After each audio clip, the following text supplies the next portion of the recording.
అమెరికాలోని టెక్సాస్లో ఘోర రోడ్డు ప్రమాదం జరిగింది. ఈ ప్రమాదంలో భారత సంతతి వ్యక్తులు మృతి చెందగా 3 వ్యక్తులు ఒకే కుటుంబానికి చెందినవారు కావడం తీవ్ర విషాదానికి దారితీస్తోంది. టెక్సాస్ యూనివర్సిటీకి ప్రయాణిస్తూ ఉండగా కారు టైర్ పేలి ప్రమాదం సంభవించినట్లు తెలుస్తోంది.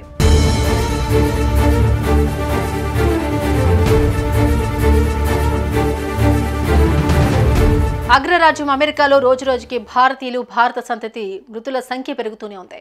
వారానికో దారుణం, యాక్సిడెంట్, అనుమానాస్పద మృతులు ఇలా అనేకం నిత్య కృత్యమవుతూ ఉన్నాయి. ఈ నేపథ్యంలో అమెరికాలో మరో దారుణ ఘటన చోటు చేసుకుంది. అమెరికాలోని టెక్సాస్ రాష్ట్రంలో ఆగస్టు 16న ఘోర రోడ్డు ప్రమాదం జరిగింది. ఈ ప్రమాదంలో ఒకే కుటుంబానికి చెందిన 3 భారత సంతతి వ్యక్తులు అక్కడికక్కడే ప్రాణాలు కోల్పోయారు. వారు టెక్సాస్ విశ్వవిద్యాలయానికి వెళ్తున్న సమయంలో ఈ ప్రమాదం సంభవించింది.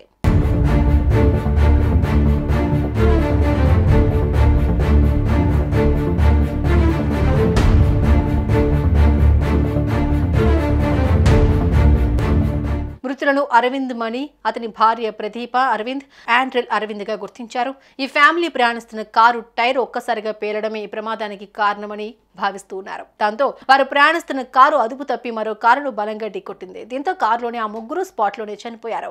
డల్లాస్లోని టెక్సాస్ యూనివర్సిటీలో కొడుకును వదిలిపెట్టేందుకు కారులో వెళ్లడం ప్రమాదం జరగడంతో ఇలా 3 మృతి చెందారు. కాగా అరవింద్ మణి, ప్రదీప్ దంపతులకు మరో కుమారుడు ఆదిత్యరాన్ కూడా ఉన్నాడు. కుటుంబంలో 3 చనిపోవడంతో అతడు ఒంటరిగా మిగిలిపోవడం అందరినీ కలిసివేస్తోంది. ఇక ఒకే ఫ్యామిలీకి చెందిన 3 చనిపోవడం పట్ల అక్కడి ప్రవాస భారతీయులు కూడా విచారం వ్యక్తం చేస్తున్నారు.